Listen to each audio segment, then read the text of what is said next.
Hi everyone, welcome back to Sansego. Brett here. Just want to check in with everyone. I've got a couple of our athletes here this afternoon. I've got Dayna and Steve. These guys actually did Melbourne Ironman last week, so we thought we'd get these guys in and have a bit of a chat, see what they got up to leading into the race, obviously during the race, and how they've been recovering after the race, whether it's been all above board as per the program, or whether they've been splurging on things they shouldn't probably be eating. So, Steve, how are you? Very good, thanks. That's good. We'll start with you. How was your prep for Melbourne? This year, I think you're doing a few different things than what you've done in the past. Yeah, absolutely. I think the preparation was really good. I found the program great in the way it progressed through the various stages and into the real big blocks of volume. For me, it was really about consistency, and we were able to achieve that, which was probably the best part for me. So, have you done that type of volume before with your training?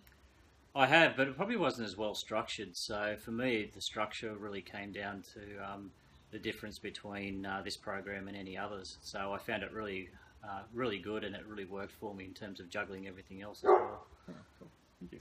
Wasn't looking for that, but thanks very much. Dayna, and your prep as well, how did you find that going into Melbourne? You've done a couple of Ironman now. I think that was number 10. Yeah, it was number 10, but I haven't raced an Ironman for 4 years, I guess. So the actual program was quite different for this Ironman than I've previously done. The build up, obviously the load and the number of hours were probably similar, but it was, like Steve said, much more structured, and it just fitted in better, I guess, with everything, with family, with life, with work. There was a lot more, I guess, some different sessions in there as well. There was a focus on doing strength and core type work, which I hadn't previously done. So I think that really helped in terms of just getting the body stronger, I guess, to do an Ironman race. There was some really race-specific sessions as well, which I think really helped on the day. You could really, I guess, focus on them mentally in the race as well. Some of those harder sessions. Yeah, I did a lot more bike miles than I've ever done, and I guess that showed as well in my results. And yeah, just getting stronger in areas that previously had been weaker, I guess. And just more, I guess, proper recovery because of the structure of the program, I guess. Yeah, you talk about your results. You were qualified for Kona this year, which is it was really exciting. Obviously, it paid off. It did. There's extra bike miles for you, and Steve, you able to pull out a PB as well for yourself out there on race day. Absolutely. This race was totally a game changer for me in that I was able to finally go under 11 hours, which I've been trying to achieve. And also I hit some personal bests across the bike and the swim. A bit of work to do on the run, but the run fitness was there, so I'm not concerned about that. So overall, it was a fantastic race for me. How was the day out there? Obviously, Ironman's a long day, 9, 10, 11, 12 hours for a lot of people, even right up to, I think, the last person was 16:57, I think they come across the line. Yeah. Ups and downs. How do you approach that during the day? A lot of guys, find themselves, or girls find themselves getting into a hole, or they've got to try and pull themselves out. Were you prepared going into the race for moments like that, or you kind of didn't really come across that in the race? Did you find it was pretty smooth sailing? You didn't have a lot to worry about? Yeah, look, I think one of the great things about the program is it prepared me really well, both mentally and physically. And that's why this time during the bike, so with the bike, generally you'll get a flat spot anywhere between, say, 120 and upwards. I didn't have that this year. My swim went really well. I was strong. My bike went well. I knew what I had to do, and I was confident. I got off the bike, and mentally I had so much clarity. It was unbelievable. I guess for me, where it really got down to the business end was on the run. So I had some stomach issues, and that was a nutritional thing. But I was able to push through on that, and it was a lot hotter than we expected it to be. So it was really about focusing on getting that nutrition and that hydration in, and just keeping moving forward. We finally got you in a swim squad. I think that kind of paid off. Yep. Get you a bit of swim time and got you out of the water just a little bit fresher than normal. So without a doubt. Yep. Without a doubt. The swim squads, I've been a bit anti over the years for various reasons, but the swim squads definitely added consistency. I don't think I missed a swim squad. My swimming was so consistent, and I got a lot stronger, and obviously it paid off. I got a PB, which I've never had. But also just going through the swim, I was strong, I was confident, and I knew what I had to do, and I got out of the water and I was fresh. something we'll keep you with swimming over the next couple of months. You'll be back in the swim squad. Yep, absolutely. What about you, Dayna? You had a great day. I think the quickest you've ever been over an Ironman course was 9:43. Yeah. So that's a great result for yourself. I think for yourself and also for the women. You're second outright for the women, and obviously won your age group. Steve had a few ups and downs with what he was doing. What about yourself? Were you able to pull yourself quite through, or did you have any ups and downs? It was a pretty solid day all around. So. Yeah. I definitely felt great for most of the day, and I guess I had one of those days where the whole race plan went how I wanted it to go. Yeah, sure. I mean, the swim, I felt fantastic. Usually I get swamped by guys and you're fighting a bit, but I had open space in the swim and felt really strong. And I guess that showed, I guess, from a lot of the swimming that we did. We did do a lot of swim miles and always pushed to do those 4 and 5K sessions, so that when we do, I guess, get in an Ironman swim, we get out feeling like we haven't, swum for an hour, and we can get on the bike and feel fresh. So I think that was important, doing those long swim sessions.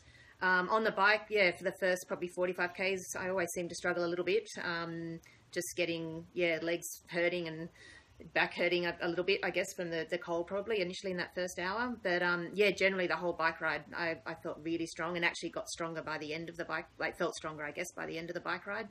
A lot of the sessions that I did with a lot of guys that are pure cyclists helped, but also a lot of the long sessions we were given, most of the time we were out there by ourselves, doing a lot of the efforts by ourselves. So on the day in Melbourne, that definitely helped. I was out there on the second lap a lot of the time by myself, and really just going through in my head, trying to do efforts out there on the course, particularly for that last 60 Ks where I actually felt really, really good. Coming into the race, my big goal was to have a really good run time, which I haven't really ever, achieved, I guess, where I've wanted to run. One of my goals, I guess, for Melbourne was to run well, regardless of what time I ended up with. I was really excited when I got off the bike and hit the run. I felt fantastic for the first, 20 Ks. I mean, I felt good in terms of nutrition-wise, the whole run and the whole bike ride. I guess that was one big thing I did, was stick to my whole nutrition plan. And I didn't sway from what I was going to do, from what I'd, trained on, and then what I had decided that I was going to do race day. So I stuck to that. I did have problems with blisters, and my feet are a bit messy now, and I won't be having a pedicure for a while. I'm probably going to lose at least 4 or 5 toenails. So my feet are definitely I was in a lot of pain for that last part of the run, and probably that last hour of the run was really tough. But I think we were really well prepared for mentally for it, and that's what really got me through that last hour, I guess, that last sort of probably 12, 14 Ks. We'd done some really big sessions, really big run sessions off the bike in the middle of the day during summer. So obviously coming from Sydney, some of those afternoons were really hot, and we were running when it was hot. And I guess that they're the same conditions we hit in Melbourne. So I was really just focused on, I guess, the sessions that we'd done in training, and putting it out there and getting to the end in the Getting to the end as well. How did you feel coming across the line? Did you realise you'd done that type of time, or? I didn't know until I saw you at the end. I actually didn't even know that I had. Obviously on the run you sort of were giving me. I think towards the end I realised that I was leading my age group, and then I was told that I was going to break 10 hours. But I had no idea how far I'd gone under 10 hours. And was it exciting? It was very exciting when I crossed the line. Completely spent, but and you want to line up straight away again for another race, or no? A week later, I'm still, my legs, my feet are suffering, and still got sore legs. So I know that I had a Craig was there as well to catch across the line, Craig which is nice. That's what they do at Sansego. We've got the head honcho himself at the finish line, catching our athletes, and Steve yourself as well. Obviously, you wanted to break 11 hours, and you did that even with the concerns that you had during the race. Yep. Pretty exciting to cross the line. Obviously, you know what you've done, or you're still kind of getting your mind in the right position when you come across the line.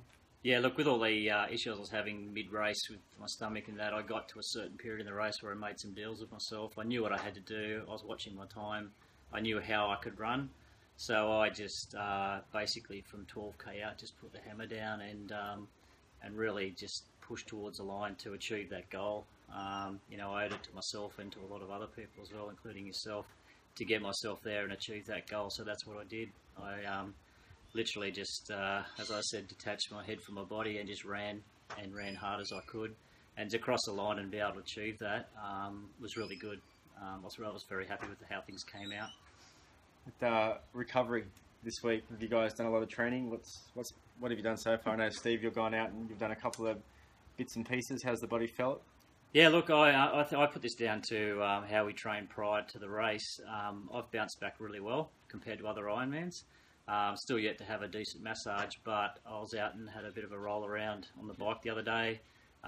Been able to move around fairly well, and you know, generally speaking, I've actually recovered quite well. So I've gone through some of my normal protocols in just terms of making sure I keep the protein in my diet and things like that, and just keep the body healthy. Yep. There's been a bit of splurging, but mostly trying to keep that good food up as well. The splurging as well. Probably ask Dayna on that one. I know you haven't done any training this week, really. Yeah. You've slept in, but how's your recovery diet been? It's great. Good. Bit of chocolate. Bit of chocolate. I've eaten quite a lot of chocolate this week. Some chocolate may have crept into my diet, yes. Yeah.